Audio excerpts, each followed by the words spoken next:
Hello mga kalabi, at nandito po tayo ngayon sa bahay nila Ate Lynn, dito po kay Baby Ivan. At ngayon pong Mayo ay magbibigay po tayo ng buwan ng gamot po ni Baby Ivan.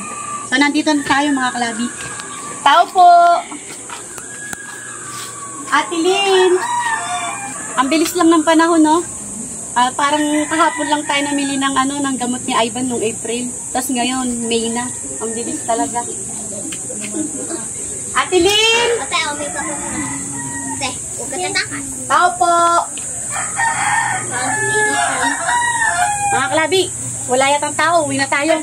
Uwi na po tayo. Ay, kayo ba? Uwi na sana kami. Ay, nakatulog ka? Ay, kaya pala ilang tao wag nakatulog. Baliktad po kasi ang mundo na Ivan ngayon. Ay, baliktad po. Ay, ito, may tinda rin yatang si Ate dito. Ukay-ukay. Ay, sa kawit tayo pala to. Binibenta ko yung kapitbahay nila. O, tara, sige po.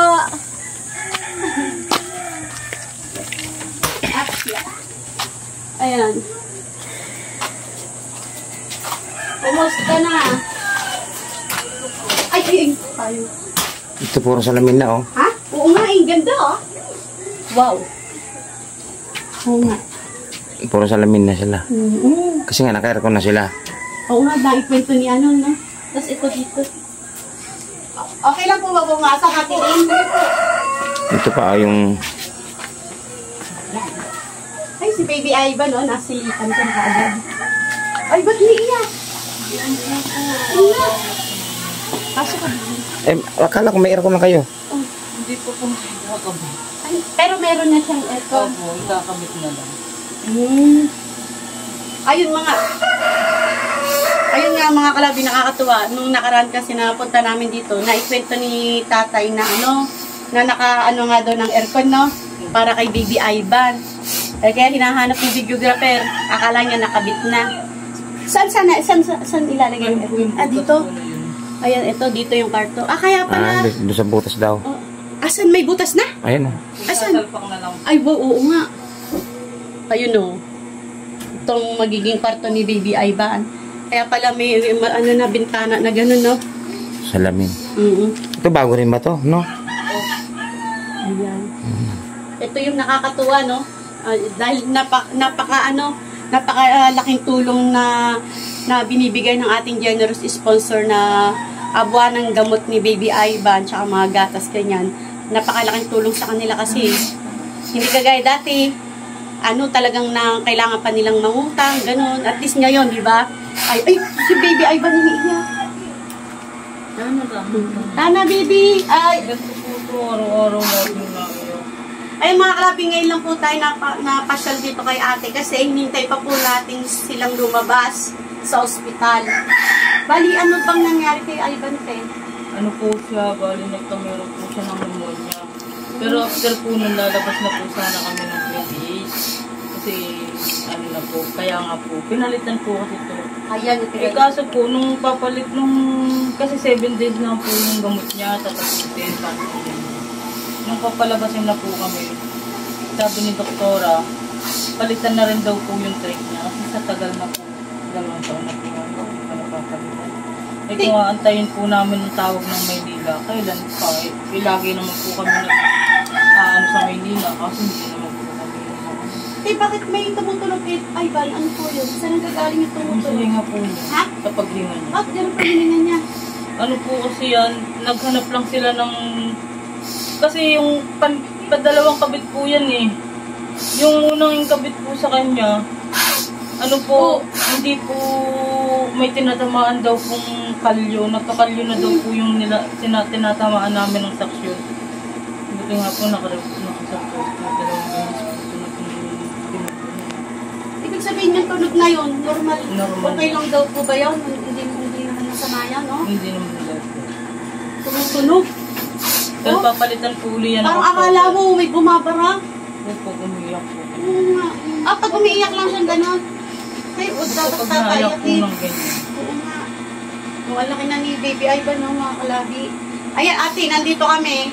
Dahil bibili tayo ng gamot ni Baby Ivan ngayong Mayo. Eh, dahil nga ngayon na kayo nakalabas. Sayang, hindi mo nakita yung ating ating generous sponsor. Pero palalabasin po talaga kami ng 28. Oo. Kaso po nagkameron ng bakterya yung paglungad niya. Kaya Kaya, hindi po, inabot po kami ng 28 days. hindi kaya gano'n. Sa bagay, 28 days po kami. 28 days. Sa bagay, sabi ng ating generous sponsor, maaring pagka makabalik naman siya ulit. Ayun, Parang hinayang nga kami. Kinukwento ko nga po sa mga doktor niya eh. Kaso, alam po talaga kailangan po tapusin yung Kaya, gusto niya makita si Baby Ivan. Eh, sabi ko naman sa ating generous sponsor, hindi ka rin naman pwedeng, kahit makausap ka sana ng generous sponsor. Kaya lang, di ba, hindi nga ikaw pwedeng lumabas hanggat hindi pa lumalabas si Baby Ivan. Medyo mahigpit ang natin ngayon, di ba? Kaya yun. Bayamos, marami pa namang pagkakataon, eh. O, tara, na tayo? Bili tayo ng, sinong kasama Pwede niya? po yung kasama po nila. Hapon? Iba po kasi ngayon na nakakabit sa kanya eh. Ay, Hindi po pwede hindi pwedeng basta iiwan. sakyan siya. Ay, naku po. Kasi kailangan po giyan ng kahaba ang ipapasok niya po sa kanya. Pwede po pagdating na lang ng papa niya. Ganun na lang, no? Maiwanan po ngayon. Oo, Hindi kasi po kagaya ng delikado. dati na naiiwanan po siya. Ngayon, Hindi siya ganun kaselan ngayon. masilan po kasi ngayon yung nakakabit sa kanya. Oo, Plastic kasi nga. po kasi nakakabit sa kanya. Ikaw lang yung talaga nung nakakagawa niya. tayo dalawa Pero dati po kami lahat nagagawa na ng mga anak ko. ng mga kapatid Ay ko ngayon na. hindi ko po may pagkatiwala sa kanila kasi tsaka silipin yung madam. Oo. Hindi kagaya, may pinakabutas na maliit na bilog na bilog. Ayun doon, itatalpak ng push niya, hindi Opo. kagaya ng gaya na antimano, nakarekta na siyang isasalpak. Oo. Ngayon hindi po may pinakamaliit po Mayroon na pang- bilog yan. Kaya pag nga yun pag sinaksyon po namin yan, pahirapan po namin ipasok to Yan. Hindi, iyaaano niyo pa po, kakapain niyo pa yung butas bago niyo maipasok. Kaya, hindi katulad dati, itusok Oo, lang yan, okay na. Tusok lang po, Oo. tapos action Ngayon, na. meron pang sisilipin Oo, doon yun. na dapat itusok pa doon sa loob. Ayun, yung pinakabutas pong maliit Opo. na yun. Hindi kaya Isusit niyo doon masakit yun. yun pag tinutusok kay Ivan, umiiyak. Ito pa nga po ang problema namin yung sinasabi nilang kalyo na yan Kailangan daw po matanggal yan. Pag di daw po natanggal yan, operahan daw po siya para tanggalin yung parang kalyo. Oo. Kasi pag di daw po yun inoperahan, ikamamatay daw po ni Ivan yun. Hala, Haharang daw po yung tahinga. ano po ang ginano ngayon? Observation pa rin po siya. Obserbahan mo na Papalitan po po siya ng October 21, papalitan po ito. Pag nasilip po nila sa October 21 at hindi po nagbabago yun, yung kalyo na yun. yung kalyo po na yun. Kailangan talagang operahan para tatanggalin. Tatanggalin. Hala, ba't gumagano? Opo, ganyan nga po yun. Kaya po sabi ko nga sa inyo, hindi ko po siya mapapatiwala sa O yung mga kalabi, natatakot tuloy. Ay, Hanggang dito kagaya na lang. nito, tinan nyo, wala naman ito dati. Ito, Oo. delikado din po. Kasi ito, pag nabuksan po ito at sumingaw, diretso baga niya to. Meron po ng hangin yung baga Mami, niya. papasukan na nga. Bakit yan ang mga ikinabit? Kaya nga. Wala po kasing makuha ang size sa kanya. Ayan lang po talaga ang size na obra sa kanya. Kasi kailangan pong i-bypass yung ilampas dun sa sinasabing kalyo. Kaya po yung tubo niyan, mahaba na alampas po nila dun sa kalyo. Kaya po hindi ko po gusto mga pagtatiwala Kaya nga. sa mga kapatid. Sige, ganun na lang po, no? Hindi, sabi mo, delikado yun. Baka malagyan ng hangin sa baga. Baka ganun. Makalmot ni Ivan. Tinatakpan po Oo. namin. Kaya nga, talaga Mga bantayan dati si na Ivan. lang po mga alas 6. Ang gabi. Kahit po mga alas 6 na lang. Sige, ganun na lang. I-text mo na lang ako. Tapos maghintayan na lang tayo sa Mercury Drug na. Ayan mga kalabi, hanggang dito na lang. At mamaya pa kami bibili ng gamot. Pagkadating ni Kuya, gaya na sinabi ni Ate Lynn, hindi pwede po na iwan si Baby Ivan dahil napakadelikado po. At sana nga, maano na yung kalyo na delikado pala yan. Mga kalabi, hanggang dito na lang po.